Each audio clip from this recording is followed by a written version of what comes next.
Tonight's story comes from a mountain in Japan. Before sunrise, a man came down the trail covered in mud. And he was carrying another person on his back. That is never a good sign. The strangest part is this. When he woke up, he begged people to save his friend from the ravine.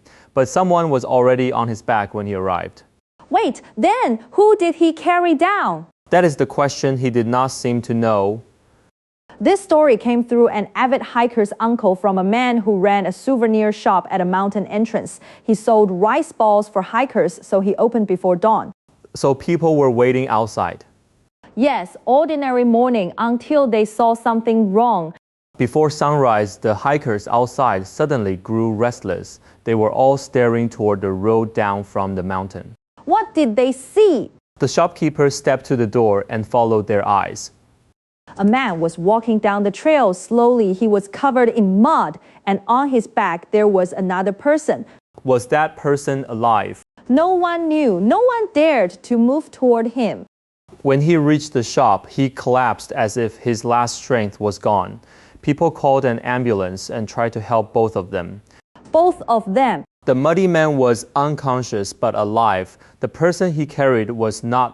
The person he carried had broken bones in several places. There was also a terrible smell, the kind that meant death had come long before.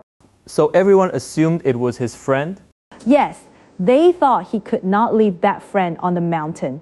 Then the muddy man woke up. His first words were not about the person he had carried. He said his friend had slipped at a climbing spot and fallen into a ravine. He begged them to save him. And rescuers went up.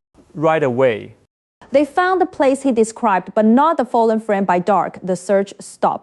At the hospital, he said it happened yesterday afternoon.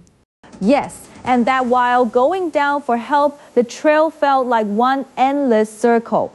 Then rescuers said there had been 3 hikers besides him.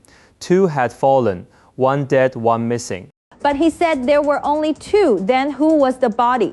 At the morgue, he saw it and his eyes reddened. He whispered, "So you found him? Thank you."